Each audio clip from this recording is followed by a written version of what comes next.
Pouvoir, leadership, influence, on entend ces mots absolument partout, hein. Et souvent, on les utilise un peu à tort et à travers, comme si c'était la même chose. Mais en réalité, pas du tout. Ce sont des dynamiques bien distinctes. Et comprendre ce qui les différencie, eh bien, c'est la clé pour vraiment piger comment fonctionnent les relations humaines, que ce soit au boulot ou ailleurs. Alors c'est parti, on va clarifier ça une bonne fois pour toutes. Allez, pour commencer, une question qui met tout de suite les pieds dans le plat. Un patron, est-ce que c'est forcément un leader? C'est une super bonne question, parce qu'on a tous eu cette expérience, non? Des chefs qu'on suivrait n'importe où, et puis d'autres, disons, un peu moins. Cette question, elle est vraiment au cœur de notre sujet, et vous allez voir, à la fin de ce décryptage, la réponse sera limpide. Bon, attaquons avec le premier concept, le pouvoir. C'est un peu la base de tout, le fondement de pas mal de structures hiérarchiques. C'est souvent l'élément le plus visible, le plus formel des trois. Alors, le point crucial, il est là. Le pouvoir, c'est tout simple. C'est la capacité de faire en sorte que quelqu'un fasse quelque chose. Et attention, le détail important, c'est même sans le persuader. On ne parle pas d'enthousiasme ou d'accord, mais plutôt d'une forme d'obligation. C'est direct, c'est factuel. Et ce pouvoir, d'où est-ce qu'il vient? Principalement de deux endroits. D'abord, il peut être contractuel.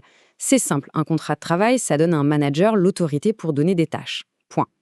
Et puis, ça peut aussi venir de l'info ou de l'expertise. La personne qui a une connaissance que les autres n'ont pas, eh bien, elle a une forme de pouvoir, c'est certain.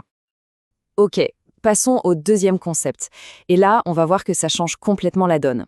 Avec le leadership, on n'est plus dans l'obligation, mais dans l'inspiration. La dynamique est radicalement différente. Et voilà, la différence fondamentale, elle est dans ce mot « volontaire ». Un leader, c'est quelqu'un que les gens choisissent de suivre. On adhère à ses idées, à sa vision, pas parce qu'on doit le faire, mais parce qu'on y croit. La distinction est vraiment frappante. Pour résumer, le pouvoir, ça demande de l'obéissance, une simple conformité. Le leadership, lui, il suscite une action volontaire, un véritable engagement. C'est toute la différence du monde entre se dire « je dois le faire » et « j'ai envie de le faire ». Cette citation illustre parfaitement l'idée. Le leadership est un art. Ça veut dire que ce n'est pas juste un titre ou une position qu'on nous donne. Non, c'est une compétence, quelque chose qui se travaille, une capacité à toucher les gens et à les mettre en mouvement. Alors, sur quoi il repose cet art? Essentiellement sur trois piliers. D'abord, la confiance. C'est la base, sans ça, personne ne suivrait volontairement qui que ce soit. Ensuite, il faut une vision, une direction claire, un but qui donne envie de se lever le matin. Et enfin, la motivation, cette petite étincelle qui donne l'énergie pour atteindre l'objectif tous ensemble. Ok, on a le pouvoir, on a le leadership, mais comment on passe concrètement d'une idée à une action?